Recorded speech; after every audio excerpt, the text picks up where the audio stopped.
ఇసుక రీచ్లలో ఇష్టారాజ్యం order copy లేకున్నా లారీలో లోడింగ్ ఒక్కో లారీలో 50 టన్నులకు పైనే లారీకి 50,000 వరకు వసూలు రీచ్ల్లోని లోడింగ్ కాంట్రాక్టర్లే సూత్రధారులు లారీలను ఓఆర్ఆర్ చేర్చే బాధ్యత కూడా వారిదే విజిలెన్స్ ఆర్టీఐ పోలీస్ కనుసన్నలోనే తతంగం బీఆర్ఎస్ హయాం నుంచి కొనసాగుతున్నటువంటి దందా ఆన్లైన్లో చూపని రీచ్ల్లోను విక్రయాలు శివన్నగూడెం వెళ్లాల్సినటువంటి ఇసుక హైదరాబాద్ కు లారీల జీపీఎస్ ను కార్లకు మమర్చి తప్పుదోవ అన్ని చోట్ల ఈ సన్న ఇసుక పేరిట అదనపు వసూలు అంటూ ఒకరు చూస్తున్నాం. సో ఇది జరుగుతూ ఉంది దందా.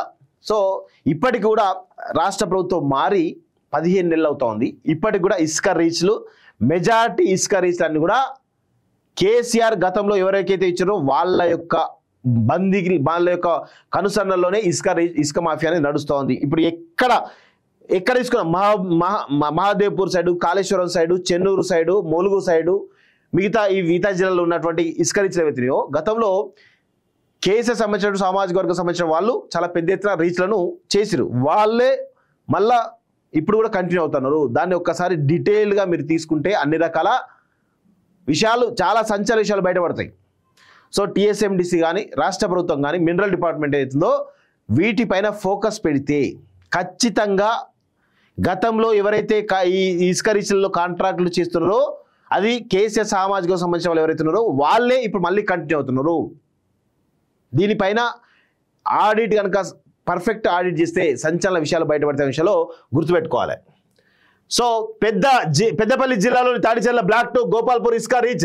సాధారణంగా ఇక్కడ ఎవరైనా లారీ యజమాని ఇసుక నింపుకోవాలంటే వెబ్సైట్లో బుక్ చేసుకొని డబ్బు చెల్లించి ఆర్డర్ కాపీ తీసుకోవాలి. కానీ ఈ రీచ్లో లోడింగ్ కాంట్రాక్ట్ అనేది ఇష్టారాజ్యం, ఎలాంటి ఓఆర్డీలు లేకుండానే ప్రతిరోజు 200 లారీలు ఇసుక నింపుతారు. ఒక్కో లారీకి 50,000 వరకు తీసుకుంటారు. 50,000 ఇంటూ 200 రూపాయలు వేసుకోండి, రోజుకి ఎంత ఆదాయం. హైదరాబాద్ సమీపంలో ఔటర్ రింగ్ రోడ్ దాకా చేరే దాకా తమదే బాధ్యత అని భరోసా ఇస్తారు.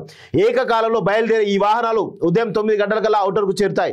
భారీ ఓవర్లోడ్తో వెళ్లే లారీలను ఆయా జిల్లాలను ఆర్టీఏ, మైనింగ్ విజిలెన్స్, పోలీసులు ఇలా ఏ అధికారి కూడా ఆపే ధైర్యం చేయరంటే అక్రమ దందా ఏ తీరులో సాగుతుందో అర్థం చేసుకోవచ్చు. ఒకసారి రాజధానికి చేరుకొని ఇసుక అడ్డాపై లారీ నిలిపాక ఆర్టీ అధికారులు తనిఖీలు చేయకపోవడం వారికి బాగా కలిసి వస్తుంది. ఇదంతా ఒక్క రీచ్లో జరుగుతున్నది కాదు. పెద్దపల్లి జిల్లాలోని తాడిచెర్ల బ్లాక్ 1, తాడిచెర్ల బ్లాక్ 2, కమ్మపల్లి, ఊటూరు, చెల్లూరుతో పాటు ములుగు జిల్లాలోని నర్సాపూర్, బోరే ఇసుక రీచ్లో ఇలాంటి అక్రమాలు నిత్యకృత్యంగా మారాయి, సాగుతున్నాయి. ఉదాహరణకు ఈ నెల 13వ తేదీ ఉదయం మధ్యాహ్నం 12 గంటలకు టీఎస్ఎండిసి ఆధ్వర్యంలో ఇసుక కొనుగోలు ప్రక్రియ ప్రారంభమైంది. అందులో పెద్దపల్లి జిల్లా తాడిచెర్ల బ్లాక్ 2లోని గోపాల్పూర్ ఇసుక రీచ్ లో 33 లారీల్లో నింపాల్సినటువంటి 1110 క్యూబిక్ మీటర్ల ఇసుకను ఆన్లైన్లో పెట్టారు. కానీ క్షేత్రస్థాయిలో లోడింగ్ కు 100కు పైగా లారీలు బారులు తీరినట్లు అక్కడికి లోడింగ్కి వెళ్ళా ఓ లారీ డ్రైవర్ ఆంధ్రజ్యోతి ప్రతినిధికి ఫోన్ చేసి వివరించారు. ఓఆర్డీలు లేని వాహనాలు కూడా లోడింగ్ చేస్తున్నారని వాపోయారు. ఇసుకను లోడింగ్ చేసుకోవడానికి సుమారు గురువారం అర్ధరాత్రి తాను ఇసుక రీచ్కు చేరుకోగా శుక్రవారం సాయంత్రానికి లోడింగ్ పూర్తయిందని తెలిపారు. సో ఇట్లా టీఎస్ఎండిసిలో తీసుకున్న నిర్ణయాలలో లోపాలను వెతికి మరి ఇంత పెద్ద దందా చేస్తున్నారు. ఫస్ట్ ఆఫ్ ఆల్ ఈ రీచ్లు ఎవరివి, ఆ రీచ్లు ఎవరి ఉన్నాయో వాళ్ళకి క్యాన్సిల్ చేస్తే అనేక రకాల అవకాశాలు లేదంటే మాత్రం ఇదే విధంగా ఉంటుంది.